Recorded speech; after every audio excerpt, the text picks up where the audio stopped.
उत्तराखंड में uniform civil code यानी समान नागरिक संहिता इसी साल 27 जनवरी से लागू हो गई है।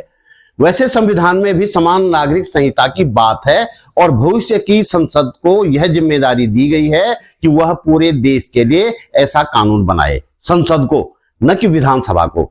तभी जाकर यह यूनिफॉर्म होगा, यानी पूरे देश के लिए होगा। उत्तराखंड एक ऐसा अद्वितीय राज्य बन गया है जिसने केंद्र सरकार का काम खुद निपटा लिया है। इस कानून को सत्ता पक्ष का समर्थन मिल रहा है जबकि विपक्ष विरोध कर रहा है। सत्ताधारियों के समर्थन के पीछे लॉजिक ये है कि इससे धर्म विशेष के लोगों की चूड़ी टाइट होगी, ऐसी ही भाषा है उनकी। विपक्ष विरोध तो कर रहा है लेकिन विरोध के वास्तविक बिंदुओं को नहीं पकड़ पा रहा है। इस वीडियो में हम इस कानून के तमाम पहलुओं के बारे में जानेंगे सीपीआई माले के राज्य सचिव इंद्रेश मैखुरी से। आप वीडियो पूरा नहीं देखते तो मेरी मेहनत बेकार चली जाती है, इसलिए वीडियो अंत तक देखने का विशेष अनुरोध है।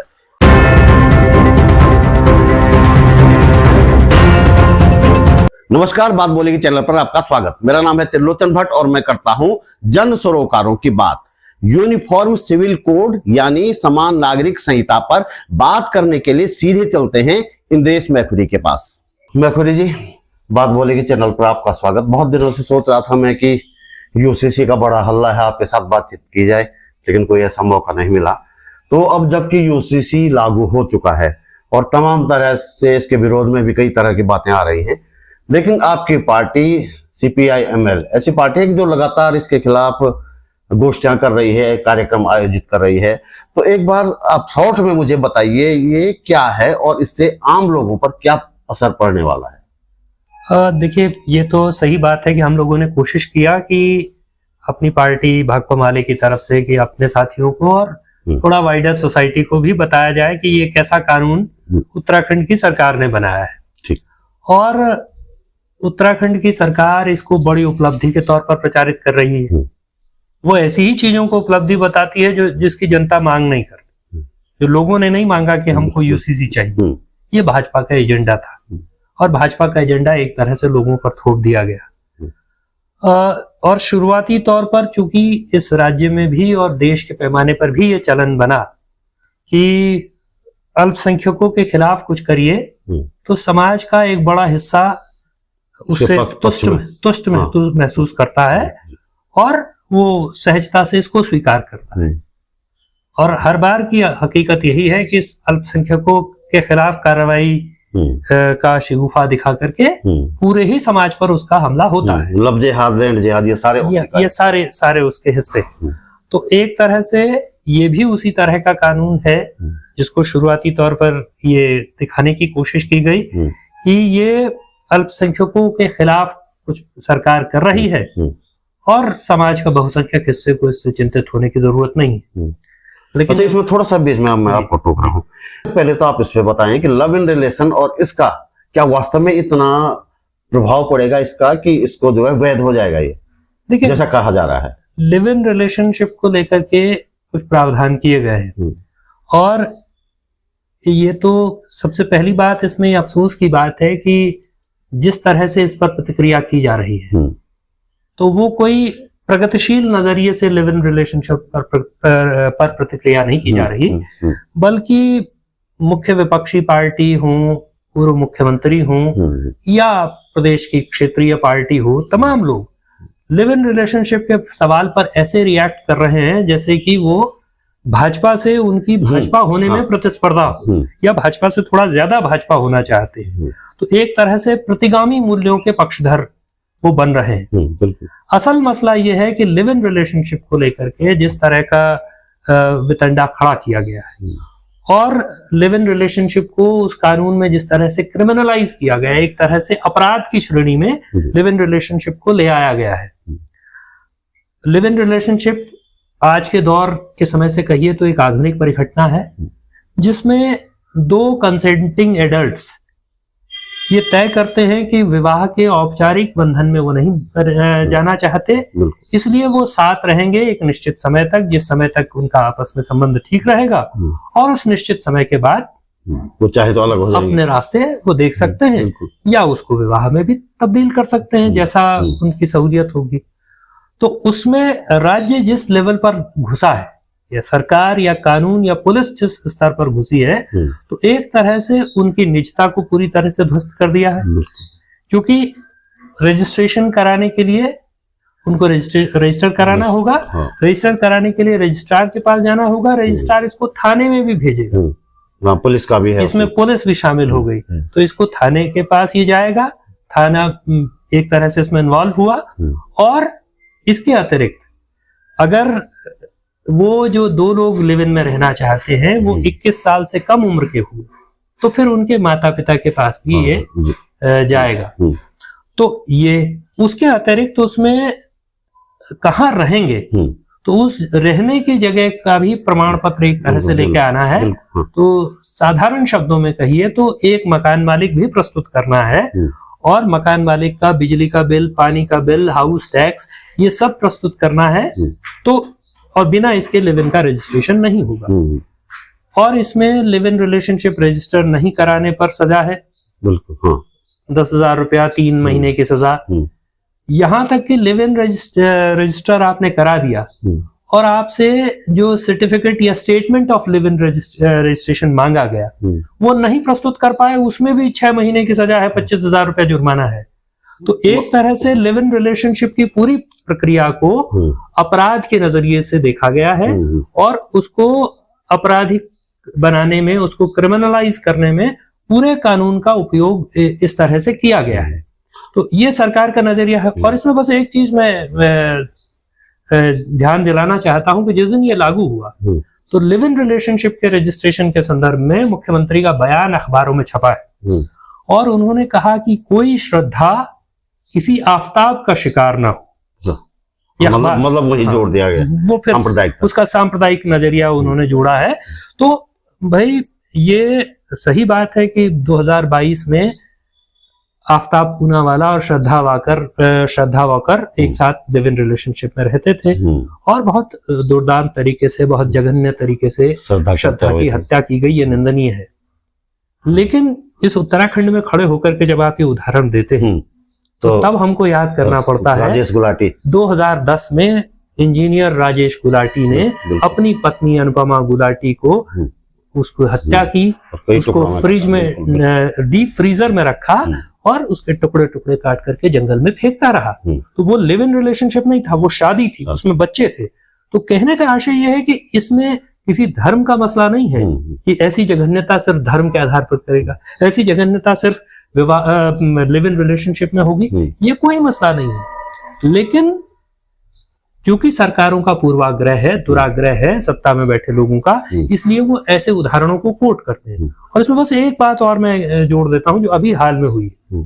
अभी 3 दिन पहले, 4 दिन पहले अचानक से, देखिए लोगों की निजता का हनन कैसे होगा इसको समझिए, कि अचानक से एक खबर चली कि हल्द्वानी में किसी विधवा महिला ने लिव इन रिलेशनशिप का रजिस्ट्रेशन कराया। अब पहला सवाल ये कि ये खबर क्यों है? क्या ये खबर है? तो ये खबर नहीं है, इसका खबर होने का कोई मतलब नहीं, लेकिन सनसनी आपको लगातार बनाए रखनी। उसके साथ वहां के एसडीएम का बयान चला, बाकायदा बाइट उनकी चली। किसी एसडीएम को प्रेस के सामने जाकर के ये बाइट क्यों देनी चाहिए? सरकार तो कह रही है कि निजता का हनन नहीं है, लेकिन आप निजता का हनन कर रहे हैं। एक इलाके में अगर आप ये बता देंगे कि किस महिला ने ऐसा किया, तो बाद में उसको खोजना, उसको ढूंढना आसान हो जाएगा लोगों के लिए।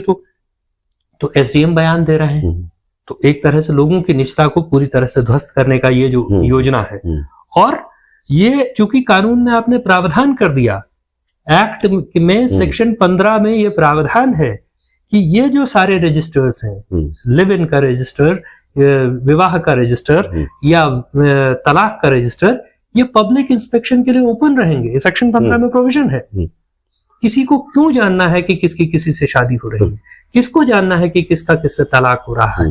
किसको जानना है कि किसको किससे लिव इन, कौन किसके साथ लिव इन रिलेशनशिप में रह रहा है? तो जाहिर सी बात है कि सभ्य लोगों को तो नहीं रहना है, उत्पाती तत्वों को ही रहना है, शोधों को, लफंगों को रहना है। तो उनकी सहूलियत के लिए जो ऐसे कपल्स का हमेशा पीछा करेंगे, जो अब तक साल में केवल 14 फरवरी को करते थे, अब साल भर उनको काम देने के लिए, रोजगार देने के लिए एक तरह से इसी तरह का रोजगार सरकार देगी।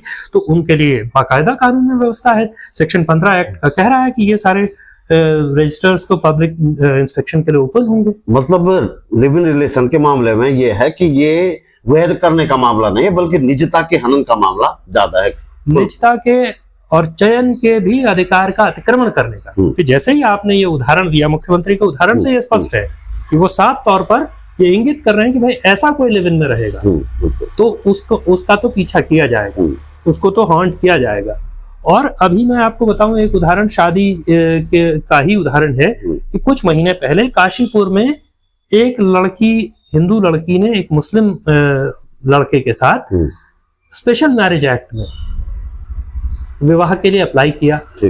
उनका जो वो फॉर्म है वो फॉर्म सोशल मीडिया में वायरल हो रहा है, कह रहे साहब ये लव जिहाद हो रहा है, वो सारे चारों तरफ वो फॉर्म घूम रहा है, रह करके पिछले 3-4 महीने से लगातार वो घूम रहा है। स्पेशल मैरिज एक्ट कानूनी है, कोई गैर कानूनी करते वो नहीं कर रहे हैं, लेकिन उसके बावजूद शादी में तक ये हो रहा है। तो लिव इन में रहने वाले कपल्स के साथ उनकी सुरक्षा, उनकी निजता को एक तरह से संकट में डालने के लिए सारे क्रम हैं, उनकी जान भी खतरे में डालने निश्चित ही क्योंकि जो प्रशासन का अफसर है या जो पुलिस का अफसर है वो कितना निजता के अधिकार को समझता होगा, उसका सेंसिटाइजेशन का लेवल क्या होगा, वो कितना इन रूढ़ियों से मुक्त होगा। तो बहुत प्रगतिशील तो प्रशासन के अफसर नहीं है, पुलिस के अफसर भी नहीं है, हम ये जानते हैं। मैं आपको उदाहरण देकर बता रहा हूं कि भाई वहां एसडीएम बयान दे रहे हैं, बाकायदा ऑन रिकॉर्ड एसडीएम का बयान है। तो और उसी खबर में सबसे इंटरेस्टिंग बात यह है कि उसी खबर में आंकड़ा था कि शादी का रजिस्ट्रेशन कितना हुआ, 66,000 शादी का रजिस्ट्रेशन हुआ, लिव इन का रजिस्ट्रेशन कितना हुआ, 21। तो 21 के लिए आपने इतना सनसनी, इतना सारे मामले को सनसनीखेज बना देना, सब उसी पर चर्चा कर रहे हैं। तो ये समझ सकते हैं कि क्या होने वाला है। मतलब कुल मिला के जो संविधान ने हमें अधिकार दिया है, निजता का अधिकार भी उसमें एक शामिल है, तो उसका भी हनन है कुल मिला के।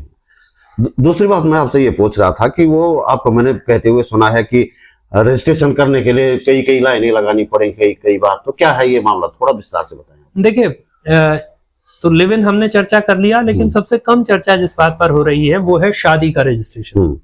जैसा मैंने आपको आंकड़ा भी बताया कि 66,000 लोगों ने रजिस्ट्रेशन अब तक करा लिया है। वो सरकार ने एक तरह से जबरदस्ती भी कराया है, है ना, उस पर भी बात करेंगे। तो असल में तो समाज का सबसे बड़ा हिस्सा जो इससे प्रभावित होने वाला है वो है जो शादीशुदा लोग हैं। सारे शादीशुदा लोग इसके दायरे में हैं। तो उन सबको अपना रजिस्ट्रेशन कराना है। उसके लिए एक 16 पन्ने का फॉर्म है जिसको भरना है। ठीक। उस 16 पन्ने के फॉर्म को भरने में कहा तो ये जा रहा है कि लाइन में नहीं लगना पड़ेगा। दावा तो ये है कि ऐप पर रजिस्ट्रेशन हो जाएगा या पोर्टल पर रजिस्ट्रेशन हो जाएगा। अखबारों में खबर है कि हर तीसरे चौथे दिन वो पोर्टल बैठ जा रहा है। अच्छा, लोग नहीं भर पा रहे हैं, तो लोगों को मजबूरन लाइन में भी लगना पड़ रहा है। लोग वकीलों के पास भी जा रहे हैं तो उनको फीस भी भरनी पड़ रही है। और जो फीस रखी गई है, फीस बड़ी इंटरेस्टिंग चीज है इसमें। अच्छा, रजिस्ट्रेशन की फीस? जी, रजिस्ट्रेशन की फीस है, सरकार ने कहा तो वो 250 रुपया रजिस्ट्रेशन की फीस है। ठीक। लेकिन उसमें एक तत्काल की फीस भी है। अच्छा, कि अगर आप रजिस्ट्रेशन तत्काल कराना चाहते हैं अपने मैरिज का या किसी और चीज का, लिव इन का, या तो तत्काल की फीस 2,500 रुपया है, 10 गुना ज्यादा फीस। अब इसमें एक किस्सा ये हुआ कि एक व्यक्ति ने तत्काल में, उसको डॉक्यूमेंट की जरूरत थी, उसने तत्काल में अप्लाई किया। उसका इलाका ग्रामीण क्षेत्र से शहरी क्षेत्र में आ गया है। ठीक। उसने 2,500 रुपया फीस भरी सरकारी डॉक्यूमेंट में, लेकिन वो ये जो बदलाव है ये बदलाव हुआ नहीं। तो उसने शहरी क्षेत्र का फॉर्म भरा। अच्छा। शहरी क्षेत्र भरा, वहां से सरकार के दस्तावेज में वो ग्रामीण में ही चल रहा था। ठीक। उसका फॉर्म खारिज हो गया और उसके 2,500 रुपए भी चले गए। जो व्यक्ति बैठा था उसने कहा फीस वापस देने का तो कोई प्रावधान ही नहीं है, कोई नियम ही नहीं है कहीं। और आप जब रजिस्टर कराने जाएंगे तो आप, चूंकि आपको डील किससे करना है, किसी बाबू से, किसी कर्मचारी से नहीं डील करना है, आपको पोर्टल से, ऐप से डील करना है। तो पोर्टल एकाएक अगर मना कर दे कि भाई वो आपकी शादी के फोटो को मानने से इनकार कर दे, ऐसा हुआ। अच्छा, ऐसा हुआ कि शादी का फोटो अपलोड होने, तो जो रजिस्ट्रेशन, जैसे मुझे अपने शादी करवाना है तो मुझे अपने शादी का फोटो भी फोटो चाहिए। और बाई चांस मेरे उस समय जो है नहीं था कैमरा, इतना फोटो का कार्ड भी लेकर के आइए, शादी का कार्ड भी लोग लेकर के आना पड़ रहा है। तो लोग कार्ड भी छपवा रहे हैं नए सिरे से। अरे उसके अलावा पंडित का प्रमाण पत्र भी चाहिए, 2 गवाह भी चाहिए। तो ये जो पूरी जटिलता है, और इसके चलते लोगों को कई कई तरह की लाइन में लगना पड़ेगा। माने सिर्फ आपको अपना स्थायी निवास प्रमाण पत्र आपका अपडेटेड नहीं है। एक व्यक्ति के साथ ये हुआ, एक सरकारी कर्मचारी के साथ, उनका स्थायी निवास प्रमाण पत्र अपडेटेड नहीं था, तो उनको जाकर के फिर स्थायी निवास प्रमाण पत्र की लाइन में भी लगना पड़ा, वहां जाकर के स्थायी निवास उनको अपना अपडेट कराना पड़ा। उसी तरह से वो फोटो लेने से उसने इनकार कर दिया। आप व्यक्ति से डील कर रहे हो तो आप उससे लड़ सकते हैं कि मेरी शादी का फोटो है, लेकिन पोर्टल से तो आप नहीं लड़ सकते, या ऐप से तो आप नहीं लड़ सकते। वो इनकार कर देगा तो कर देगा। तो इस तरह की व्यवहारिक दिक्कतें बहुत तरह के लोगों को रोजमर्रा में झेलनी पड़ रही है। और इसके साथ सरकार ने जो रजिस्ट्रेशन की संख्या बढ़ाने के लिए उपक्रम किया, वो सरकार ने ये किया कि कर्मचारियों को कह दिया गया है कि सबको रजिस्टर कराना है। अच्छा। आदेश ये निकला कि मार्च के महीने की तनख्वाह तब निकलेगी जब रजिस्ट्रेशन हो जाएगा पोर्टल पर। अच्छा, इसलिए वो 66,000 तक पहुंच गए। हाँ, वो आंकड़ा इसीलिए बढ़ा है कि चूंकि सरकार ने अपने कर्मचारियों पर ये दबाव डाला, सरकार के पास आंकड़ा बढ़ाने का यही उपाय था। तो अब इसमें जो अजीब अजीब तरह का आदेश है, तो 22 फरवरी को उस समय के मुख्य सचिव राधा रतूड़ी जी ने आदेश निकाला। उन्होंने लिखा कि 26 मार्च 2010 के बाद जिन कार्मिकों का विवाह हुआ है उनका रजिस्ट्रेशन होना है। ठीक। पौड़ी के डीएम का आदेश भी हमने देखा सोशल मीडिया में ही, सूचना लोक संपर्क विभाग के फेसबुक पेज पर। उन्होंने कहा 26 मार्च 2010 के बाद जिन कार्मिकों का विवाह हुआ है उनको रजिस्टर कराना है। नैनीताल के डीएम का आदेश भी मैंने देखा, उसमें भी तारीख थी कि 26 मार्च 2010 के बाद जिन कार्मिकों का विवाह हुआ उनको रजिस्टर कराना है। लेकिन पौड़ी के डीएम, चमोली के डीएम ने, क्षमा कीजिए, चमोली के डीएम ने आदेश निकाला। उन्होंने कहा कि समस्त विवाहित कार्मिकों को रजिस्ट्रेशन कराना है। अच्छा। तो अब समस्त विवाहित, तो 2 तरह का यूनिफॉर्म तो अपने आप ही बदल गया। यूनिफॉर्मिटी तो यही खत्म हो गई कि सरकार के अफसरों को पता ही नहीं है कि कैसे कौन सा वाला सही है। और इसमें जो ये आदेश का एक पार्ट ये है कि अगर आपका रजिस्ट्रेशन नहीं होगा तो तनख्वाह नहीं निकलेगी। मैं ये सवाल करना चाहता हूं मुख्यमंत्री जी से भी, मुख्य सचिव से भी, कि वो बताएं कि उनके डिस्ट्रिक्ट मजिस्ट्रेट ये आदेश कैसे निकाल रहे हैं, ये आदेश निकालने का अधिकार उनको कैसे है। क्योंकि कानून तो ये कह रहा है, जो एक्ट आपने पास कराया उससे हमारी असहमति है सारे बिंदुओं पर, लेकिन वो एक्ट कह रहा है कि 6 महीने के भीतर रजिस्ट्रेशन कराना है। तो आप सिर्फ अपने रजिस्ट्रेशनों की संख्या बढ़ाने के लिए जबरदस्ती कर्मचारियों का इस तरह से उत्पीड़न करेंगे, उन पर जबरन दबाव बनाएंगे। तो सारे डिस्ट्रिक्ट मजिस्ट्रेटों के ऑन रिकॉर्ड आदेश हैं, आदेशों की प्रतियां हमारे पास जिनमें लिखा हुआ है कि यदि 31 मार्च तक नहीं होगा तो मार्च के महीने की तनख्वाह नहीं निकलेगी। तो ये आदेश कोई डिस्ट्रिक्ट मजिस्ट्रेट कैसे कर सकता है? तो किस तरह की मनमानी होगी, किस तरह से लोगों का उत्पीड़न होगा और किस तरह से लोग 24 घंटे लाइन में लगेंगे, ये इसका नमूना है। तो हम जैसे लोग जिनकी शादी तो कई साल पहले हो चुकी है, अब बच्चों की शादियां हो रही हैं, तो हमें भी रजिस्ट्रेशन करना है क्या? देखिए, शुरुआती तौर पर प्रचार हुआ कि 26 मार्च 2010 के बाद जिनका विवाह हुआ उनको ही 26 मार्च 2010। अच्छा। 26 मार्च 2010 इसलिए तारीख है क्योंकि जो Uttarakhand compulsory marriage registration act है वो उसका उस दिन गजट नोटिफिकेशन हुआ। ठीक है। तो शुरुआती तौर पर प्रचार हो गया कि 26 मार्च 2010 के बाद वालों को ही रजिस्टर कराना है। ठीक। लेकिन कानून को अगर आप देखें और खासतौर पर नियमावली को देखें तो 2 भाग हैं इस कानून के, एक एक्ट है, एक नियमावली। ठीक। और एक्ट और नियमावली दोनों बराबर के आकार के हैं। हाँ, जो आपके हाथ में जी ये मैं दिखा देता हूं। ये है नियमावली है ये, और ये एक्ट है। अच्छा, नियमावली बल्कि एक्ट से ज्यादा काफी हष्ट-पुष्ट है, भारी भरकम है। तो ये एक्ट है, ये नियमावली है। तो नियमावली में एक सेक्शन 8 है, तो उसमें लिखा है कि अगर शादियां 2010 से पहले हुई तो उनको या तो वो रजिस्ट्रेशन के लिए अप्लाई करे या फिर वो एक्नॉलेजमेंट प्राप्त करे। अच्छा। ठीक है। तो दोनों दशा में एक ही तरह की प्रक्रिया से गुजरना है। अच्छा। ठीक। या तो एक्नॉलेजमेंट प्राप्त करना है या फिर रजिस्ट्रेशन कराना है। तो वो 26 मार्च 2010 से पहले हुई शादियों को भी इस प्रक्रिया से गुजरना है। अच्छा। और जिनका मान लीजिए कि पहले रजिस्ट्रेशन हुआ है तो 26 मार्च 2010 के बाद तो इस प्रदेश में एक कानून था अनिवार्य रजिस्ट्रेशन का। ठीक। तो अनिवार्य रजिस्ट्रेशन के कानून में जिन लोगों ने रजिस्टर कराया उनको भी दोबारा से जाकर के रजिस्टर करना है। एक बार करवाया फिर करवाओ, फिर उनको रजिस्ट्रेशन करना है, 16 पन्ने का फॉर्म भरना है और फिर उसका एक्नॉलेजमेंट प्राप्त करना है। ठीक है ना। तो ये जो है एक जटिल प्रक्रिया जिससे सबको गुजरना होगा हर हाल में, और उस प्रक्रिया का दंश भी सबको हर हाल में झेलना होगा किसी भी हालत में। और उसमें जिस तरह की जानकारियां मांगी गई, असल में ये सवाल तो है कि भाई 26 मार्च 2010 से पहले के बाद जिनकी शादियां हुई और जिन्होंने रजिस्टर कराया तो उन्होंने अपने घर में तो रजिस्ट्रेशन नहीं किया, सरकार के पास। तो सरकार के विभाग के पास ये आंकड़ा, ये डेटा मौजूद होगा कि भाई इन्होंने रजिस्ट्रेशन कराया, तो आप दोबारा से उनसे क्यों रजिस्ट्रेशन करा रहे हैं? सरकार अपने एक विभाग से दूसरे विभाग में वो डेटा क्यों हस्तांतरित नहीं कर लेती है? लेकिन सरकार नहीं कर रही क्योंकि 16 पन्ने का फॉर्म भरवाना है और 16 पन्ने में नितांत निजी किस्म की जानकारियां लोगों के बारे में मांगी जानी है। जैसे कि आपको विवाह के रजिस्ट्रेशन का फॉर्म भर रहे हैं आप, और आपसे पूछा जा रहा है कि विवाह से पहले का आपका स्टेटस क्या था, क्या आप लिव इन रिलेशनशिप में रहते थे? अब ये कोई सरकार और सरकार में बैठा कोई अफसर बताए कि उसको ये क्यों जानना है कि विवाह से पहले का स्टेटस किसी व्यक्ति का क्या था। इसका क्या औचित्य, इसका क्या तर्क है? इसका कोई तर्क नहीं, इसका कोई औचित्य नहीं है। लेकिन ये लोगों को जबरन इस तरह से परेशान किए रखने के लिए ये पूरी प्रक्रिया इसीलिए चलाई जा रही है।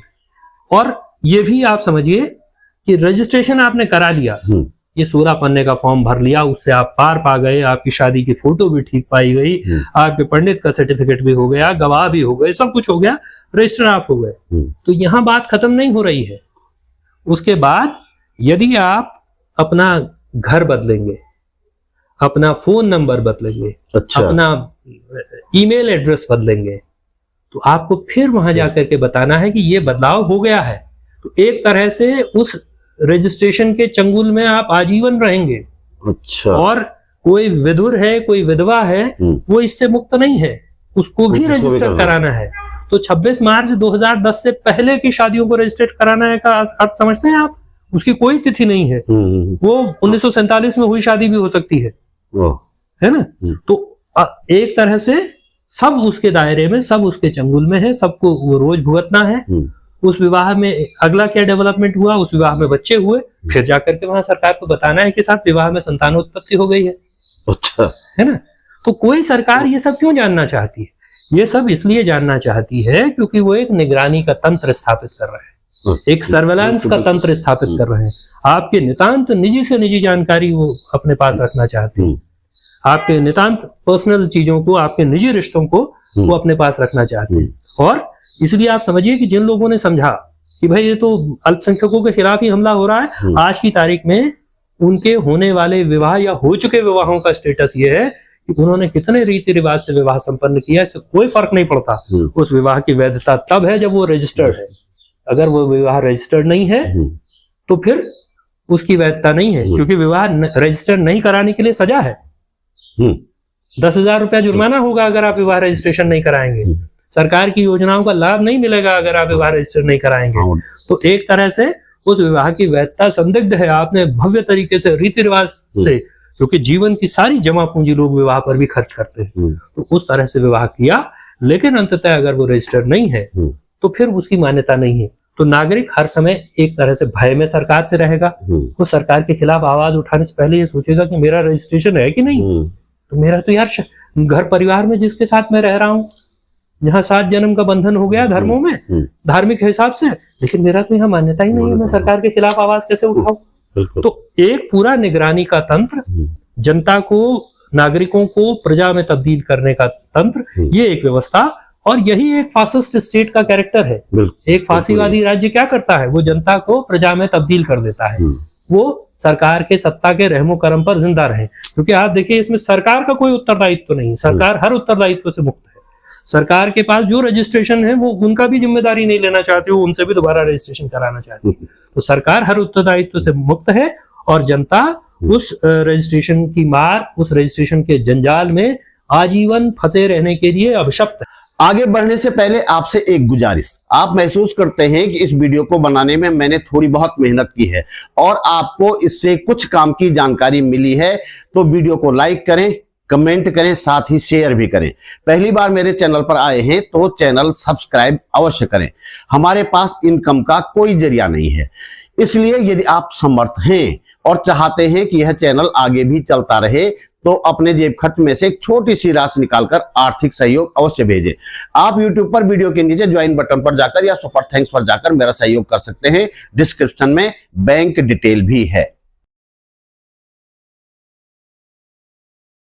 देखिए, सरकार का दावा है कि वो तो संविधान के हिसाब से कानून लाई है, संविधान में प्रावधान है और तो है ऐसा प्रावधान। इसी पर थोड़ा सा बात करते हैं। और यहाँ तक वो कहते हैं कि अंबेडकर का सपना उन्होंने पूरा कर दिया। अंबेडकर ऐसा सपना देखते थे, तो ये अतिशयोक्ति और अतिरेक की इंतहा है। तो देखिए, संविधान में जहां इसका उल्लेख है वो है राज्य के नीति निर्देशक तत्व। संविधान का चौथा भाग है राज्य के नीति निर्देशक तत्व, जो बाध्यकारी नहीं, जो अनिवार्य नहीं, लेकिन राज्य यानी सरकार कैसे नीतियां बनाएगी उनका एक तरह से दिशा निर्देशन वो है। ठीक। तो अनुच्छेद 44 में, आर्टिकल 44 में इसका उल्लेख है। तो लेकिन अनुच्छेद 44 से ऊपर जो अनुच्छेद है उनमें तो ये भी उल्लेख है कि राज्य अपने नागरिकों को समान कार्य के लिए समान वेतन की व्यवस्था करेगा। ऐसा हो रहा है क्या? ऐसा तो नहीं हो रहा है। राज्य नागरिकों के बीच में इनकम गैप को कम करने का भरपूर प्रयास करेगा। ऐसा हो रहा है? नहीं हो रहा। ऐसा नहीं हो रहा, कतई नहीं हो रहा है। राज्य अपने नागरिकों को उनका एक तरह से पोषण, कि वे कुपोषण से बाहर निकले, ये सुनिश्चित करेगा। तो क्या ऐसा हो पा रहा है? ऐसा तो नहीं हो पा रहा है। इसी में अनुच्छेद 44 है जो कहता है कि राज्य भारत की सीमाओं के भीतर अपने नागरिकों के लिए एक समान नागरिक संहिता हासिल करने का प्रयास करेगा। अब इसमें जो राज्य शब्द है, उस राज्य शब्द का मतलब प्रांत नहीं है, राष्ट्र राज्य है। हाँ, उस राज्य शब्द का मतलब प्रदेश नहीं, उसका मतलब है राष्ट्र राज्य। एक तो पहली बात ये, क्योंकि नागरिक अगर हम हैं तो नागरिक हम किसी प्रदेश के नहीं हैं, हम उत्तराखंड के नागरिक नहीं हैं, उत्तराखंड के निवासी हैं, देश के नागरिक हैं। तो एक तो पहली बात है। दूसरी बात यह है कि जब ये कानून बना तो ये पूरे देश के लिए इसके हिसाब से बनना चाहिए था, इस फॉर्मूले के हिसाब से। तो केंद्र को बनाना चाहिए था। वो केंद्र भी कैसा बनाएगा वो एक अलग मसला है, लेकिन तो केंद्र को बनाना चाहिए था। यहाँ एक राज्य की सरकार ने बनाया, उसमें वो कह रहे हैं कि साहब अभी तो और राज्य भी बनाएंगे, अलग अलग राज्य। जैसे गुजरात वालों ने कह दिया कमेटी बनाएंगे, असम वाले भी बनाना चाहते हैं, दूसरे तीसरे सब भाजपा शासित राज्य कोशिश करेंगे। तो इस राज्य में कितनी, इस देश में कितनी समान नागरिक संहिताएं होंगी? इसमें एक गोवा में पहले से एक समान नागरिक संहिता है। गोवा में पुर्तगालियों ने, पुर्तगाल में एक्चुअली बनी वो समान नागरिक संहिता, पुर्तगाल में 1867 में बनी। और 1867 में बनने के बाद उन्होंने अपने बाहरी जो सीमाएं थी उनमें, उपनिवेश थे, उनमें 1869 में लागू की। गोवा 1961 में भारत में उसका विलय हुआ और 1987 में राज्य बना। तो वहां एक समान नागरिक संहिता है। वो समान नागरिक संहिता और उत्तराखंड की समान नागरिक संहिता एक जैसी है? नहीं है, दोनों अलग अलग तरह की नागरिक संहिताएं। उसका एक धार्मिक पूर्वाग्रह है, इसका एक धार्मिक पूर्वाग्रह है, दोनों का। उनका अपने तरह का पूर्वाग्रह है, इनका अपने तरह का पूर्वाग्रह है। तो ये इसका एक स्थिति। इसके अलावा जो संविधान की बात है, असल में जहां संविधान की बात हो रही है, और संविधान की बात करने से पहले ये भी कि ये जो कानून है ये राज्य की सरकार ने, एक प्रदेश की सरकार ने बनाया है, लेकिन ये एक ऐसा अनोखा कानून है। नियमावली में जो सेक्शन 3 है, वो 3 सेक्शन कहता है कि ये नियम उत्तराखंड के पूरे राज्य के भीतर लागू होंगे, उत्तराखंड में रहने वालों पर लागू होंगे, और ऐसे उत्तराखंड वालों पर भी लागू होंगे जो राज्य की सीमाओं से बाहर निवास करते होंगे। तो पहली बार किसी राज्य की सरकार ने अखिल भारतीय कानून बनाया है, किसी प्रदेश की सरकार ने पूरे देश में लागू होने वाला। इसका मतलब तो ये होता है, इसका मतलब यही होता है। तो एक तरह से संघीय ढांचे का अतिक्रमण, जो संवैधानिक व्यवस्था है उसका अतिक्रमण इस कानून के जरिए कर दिया गया। और जो हम संविधान की बात कर रहे हैं, तो संविधान में, संविधान सभा में इसको लेकर के चर्चा हुई। 23 नवंबर 1948 को संविधान सभा में इसको लेकर के बात हुई, और एक तरह से जो आशंकाएं उस समय अल्पसंख्यक सदस्यों ने प्रकट की, वो यहाँ पुष्कर सिंह धामी जी ने साकार करके दिखा दी। वही आशंकाएं जो उनकी थी वो आज के दिन पर जिस तरह से अल्पसंख्यकों के अधिकारों का, उनके रीति रिवाजों का, परंपराओं का अतिक्रमण किया गया है, तो ये आशंकाएं उस समय प्रकट की गई। और डॉक्टर अंबेडकर ने 1948 को 23 नवंबर को इसका जवाब दिया। हालांकि जो लोग आज कह रहे हैं, उससे पहले ये भी बात है कि जो लोग आज ये दावा कर रहे हैं कि अंबेडकर का सपना वो साकार कर रहे हैं, वही अंबेडकर जब 1950 में हिंदू कोड बिल लेकर के आ रहे थे, उनको इस्तीफा देना पड़ा हिंदू कोड बिल के सवाल पर। तो इन्हीं के जो पूर्वज हैं, इन्हीं के जो राजनीतिक पूर्वज हैं, श्यामा प्रसाद मुखर्जी, उन्होंने जम करके अंबेडकर का विरोध किया। वो हिंदू महिलाओं के लिए तलाक का अधिकार, उत्तराधिकार का सवाल, पुनर्विवाह का अधिकार, तमाम चीजें वो लेकर के आना चाहते थे हिंदू कोड बिल के जरिए, जो बाद में टुकड़े टुकड़ों में लागू हुई।